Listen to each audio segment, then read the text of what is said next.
پاکستان میں غیر ملکی سرمایہ کاری کی راہ ہموار ہو گئی۔ سعودی عرب کا اعلیٰ تجارتی وفد پاکستان پہنچ گیا۔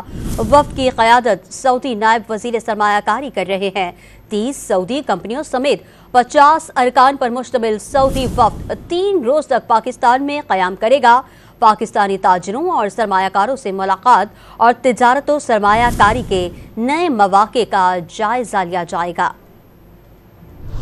پاکستان اور سعودی عرب تعاون اور اشتراک کے نئے دور کی جانب گامزن۔ سعودی نائب وزیر سرمایہ کاری کی قیادت میں اعلیٰ سطح کا سعودی وفد نور خان ایئر بیس پہنچا۔ وفاقی وزیر مصدق ملک اور جام کمال نے معزز مہمانوں کا استقبال کیا۔ سعودی تجارتی وفد سرمایہ کاری کے شعبے میں باہمی تعاون کے لیے پاکستان پہنچا ہے۔ سعودی عرب سے آنے والا مہمان وفد 3 روزہ پاک سعودی سرمایہ کاری کانفرنس میں شرکت کرے گا۔ وفد کے ساتھ بزنس ٹو بزنس ملاقاتوں کے لیے متعلقہ شعبوں میں بڑی تعداد میں پاکستانی کمپنیوں کا انتخاب کیا گیا ہے۔ اعلیٰ پاکستانی کمپنیاں 30 سعودی کمپنیوں کے ساتھ مختلف شعبوں میں منسلک ہوں گی۔ بزنس ٹو بزنس میٹنگز میں زراعت، کانکنی، انسانی وسائل، توانائی، کیمیکلز اور میری ٹائم جیسے شعبوں پر توجہ مرکوز کی جائے گی۔ دورے کے دوران پاکستان میں اربوں ڈالر کی براہ راست بیرونی سرمایہ کاری کے حوالے سے پیش رفت کا امکان ہے۔